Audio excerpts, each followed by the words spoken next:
aku adalah Nobita yang lainnya. Apa benar nih? Kenapa sepagi ini harus belajar sih? Tidak boleh menyia-nyiakan waktu. Manfaatkan semuanya dengan maksimal. Halo teman-teman, kembali lagi di Adi Setiadi. Nah, kali ini Adi akan mereview film Doraemon dengan judul yaitu Pemutar Mimpi. Tapi sebelum masuk ke alur cerita, jangan lupa klik subscribe untuk berlangganan dan nyalakan loncengnya agar tidak ketinggalan video review film lainnya. Oke, kita langsung saja ke alur ceritanya.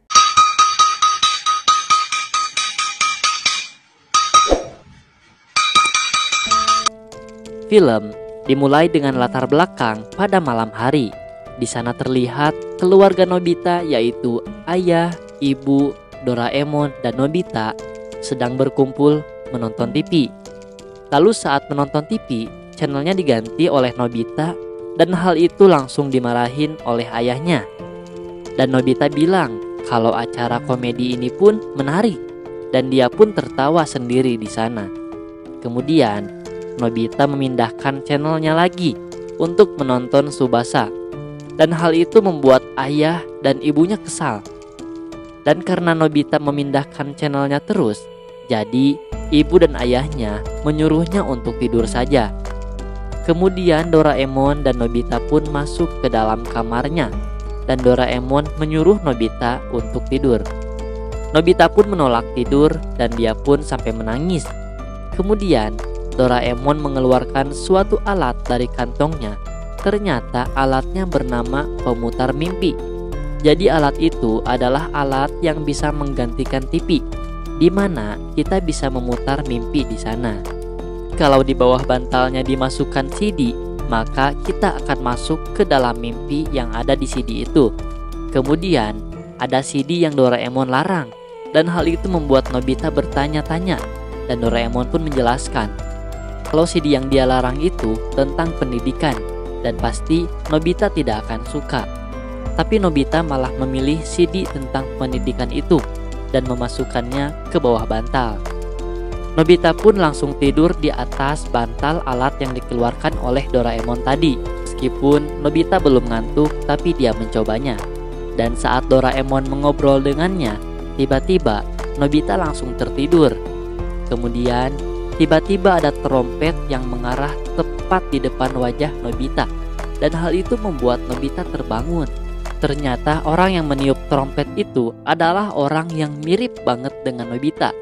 Kemudian Nobita asli bertanya kepada Nobita KW, "Kenapa aku ada dua?" katanya.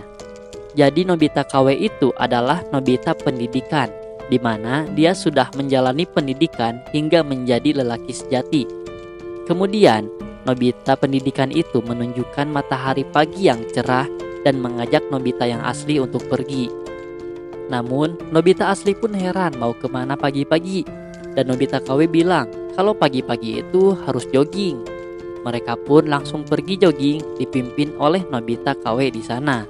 Kemudian Nobita asli bertanya, "Kenapa harus jogging?"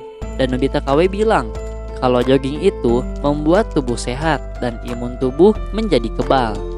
Nobita KW pun bilang kalau lelaki sejati itu tidak boleh banyak mengeluh dan harus bersemangat agar segala hal yang kamu mau bisa tercapai. Kemudian mereka pergi ke lapangan dan Nobita asli di sana diguyur pakai air sampai kedinginan agar badannya segar. Kemudian mereka pun pulang dan di pagi itu Nobita asli disuruh belajar dan Nobita KW menasihatinya agar kalau belajar nanti bakal jadi juara kelas.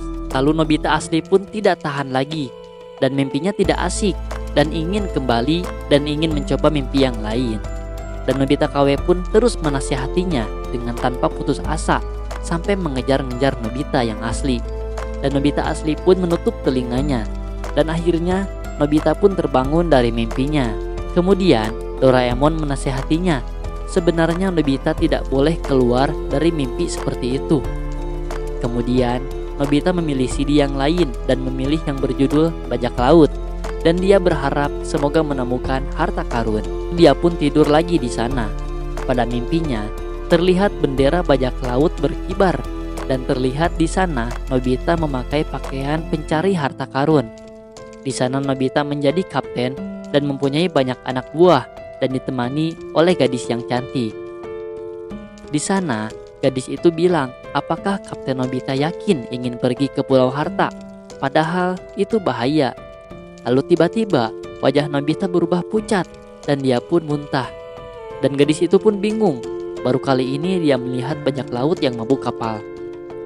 Nobita pun meminta gadis itu untuk mengambilkan air. Tapi tiba-tiba datang meriam yang membuat air menciprat kepadanya. Ternyata meriam itu berasal dari perompak yang memantau kapal Nobita. Lalu perompak itu seperti giant, tapi si gadis menyebutnya si iblis lautan bajak laut terkejam. Lalu si iblis itu menembakkan meriam ke arah Nobita sampai kapalnya hancur dan Nobita pun kabur dengan gadis. Lalu di sana si iblis menyuruh anak buahnya untuk menyerang Nobita. Dan Nobita di sana sudah bersiap dan menyuruh anak buahnya tenang karena dia akan melawannya. Dan hal itu membuat si gadis tercengang dan memuji Nobita. Dan Nobita pun baper. Para prajurit pun saling menyerang. Dan Nobita di sana duel dengan si iblis. Dan akhirnya senjata si iblis pun terjatuh. Dan Nobita pun senang. Tapi si iblis berlari. Dan Nobita pun diserang oleh busur panah. Tapi untung bisa menangkisnya. Dan si iblis pun kemudian naik ke layar dan disusul oleh Nobita. Dan mereka berdua pun bertarung di atas layar. Dan lagi-lagi si iblis senjatanya terjatuh dan dia berada di ujung layar. Nobita pun melihat ke bawah dan ternyata dia takut ketinggian dan malah jadi Nobita yang jatuh dari sana dan tenggelam. Dan gadis pun bilang, baru tahu ya katanya, baru ada bajak laut yang tidak bisa berenang. Lalu di sana mereka berdua menaiki perahu dan berlayar di sana dan ternyata kapalnya sudah hancur. Dan di sana gadis itu bilang kalau menuju ke daratan butuh waktu 3 hari. Dan hal itu membuat Nobita stres dan gak mau jadi bajak laut. Dia pun memukul-mukul kepalanya sendiri untuk bangun. Dan Nobita pun terbangun. Kemudian Nobita mencabut CD-nya. Katanya jadi bajak laut terlalu bahaya. Jadi dia sekarang ingin ganti dengan judul fiksi ilmiah saja. Dan di dalam mimpi Nobita yang sekarang ini, dia sedang menjadi pilot luar angkasa. Sepertinya menjadi astronot. Ternyata di sana Nobita jadi kapten dan bersiap untuk menyerang kapal musuh. Dan ternyata kapal musuh itu sangat besar. Dan Nobita berusaha sekuat tenaga di sana untuk menghancurkan kapal musuh. Kemudian Nobita kewalahan dan mencoba menyerang sayap kapal, tapi tidak mempan. Dan terlihat di dalam kapal ternyata ada yang seperti Suneo. Dan dia bilang kalau serangan apapun tidak akan mempan pada kapal ini. Kemudian prajurit Suneo datang dan melapor untuk menyerang balik. Dan Suneo pun suruhnya untuk mengakhiri pertempuran ini. Kemudian Nobita bingung gimana cara ngehancurinnya.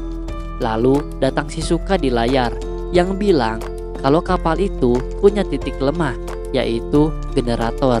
Dan sebelum ke sana Nobita harus meretas sistemnya dulu. Kemudian Nobita bertanya gimana cara meretasnya. Lalu Shizuka bilang cara meretasnya yaitu Nobita harus menyelesaikan soal matematika.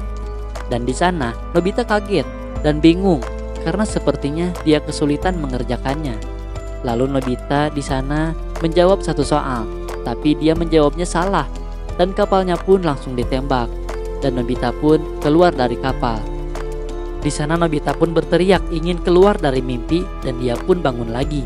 Dan kata Doraemon, lagi-lagi berhenti di tengah jalan. Nobita pun beralasan kalau di mimpi itu harus ngerjain soal yang sulit, jadi dia gak mau. Lalu Nobita memilih mimpi yang lain, yaitu mimpi menjadi superhero. Di mimpinya itu terlihat ada yang seperti ibu Nobita yang menjadi ratu. Dan terlihat ada kereta yang membawa banyak paprika untuk persediaan makan bertahun-tahun. Dan ibu Nobita ingin anak-anak menjadi menderita nantinya yang memakan paprika. Lalu datang Nobita ke sana dan melawannya. Nobita pun melompat dari tebing dan menamai dirinya Nobita bertopeng. Kemudian ibu Nobita melawan dengan menembakkan meriam paprika. Dan paprika itu masuk ke mulut Nobita dengan sangat banyak. Dan Nobita pun merasa kepedasan. Lalu akhirnya dia terbangun. Nobita pun ingin mengganti mimpi tadi. Dan Doraemon bilang kalau Nobita gak boleh keluar dari mimpi pas tengah-tengah jalan dan harus menyelesaikannya. Tapi Nobita tidak mendengarkan perkataan Doraemon. Sekarang Nobita memilih CD yang berjudul Drama Remaja. Tapi Nobita di sana gak mau melihat dari awal dan ingin yang akhirnya aja. Tapi Doraemon di sana melarangnya. Tapi sayangnya Nobita keburu tidur. Di mimpinya diperlihatkan Nobita yang memakai pakaian yang gagah. Lalu datang Suneo, Shizuka, dan juga Giant ke sana yang menangis. Lalu Nobita bilang, "Jangan menangis, karena kita adalah remaja." Shizuka pun menangis di depan Nobita. Lalu Nobita mengajak semuanya untuk melihat cahaya sore yang indah, dan semuanya pun terharu di sana. Mereka semua pun berlari, tapi Nobita ketinggalan. Dan Nobita pun kesal lagi dan ingin bangun, tapi nampaknya dia tidak bisa bangun. Kemudian Nobita pun mencoba bangun paksa dengan memukul dirinya sendiri, tapi tetap tidak bangun. Kemudian terlihat Doraemon yang melayang ke arahnya. Kemudian Nobita pun menyuruh Doraemon untuk mematikan mesinnya. Tapi Doraemon bilang kalau mesinnya sudah rusak. Doraemon pun bilang kalau Nobita akan tinggal di mimpinya selamanya. Kemudian Nobita pun berlari dan tiba-tiba berpindah di gadis bajak laut tadi. Dan Nobita pun heran. Dan tiba-tiba gadis itu berubah menjadi si iblis. Dan Nobita pun dikejar anak buahnya. Nobita pun berjalan di atas air laut. Dan dia dipanggil oleh Suneo, Giant, dan Shizuka di sana. Dan tiba-tiba Nobita berpindah lagi ke sekolah yang disuruh jawab pertanyaan di sana. Dan Nobita pun sekarang ada di koridor dan ada TV yang menghampirinya. Dan sekarang Nobita ada di dalam TV dan melihat Doraemon, ayah, dan ibu sedang menertawainya. Nobita pun menangis dan dia sekarang ada di ruangan yang semuanya putih dan memanggil Doraemon. Kemudian datang Nobita KW yang menasihatinya. Kalau apapun yang kita lakukan, maka kita harus melakukannya dengan serius. Kemudian Nobita KW itu bilang kalau Nobita akan selalu melihat mimpi ini di mimpinya, seperti bajak laut, astronot, superhero, dan drama remaja. Dan Nobita KW pun bilang kalau kamu punya mimpi, jangan berhenti di tengah jalan. Lalu pada pagi harinya Nobita terbangun dan Doraemon menyapanya. Dan film diakhiri dengan Nobita yang menangis. Dan terima kasih buat teman-teman yang sudah menonton di channel ini. Jangan lupa klik subscribe ya.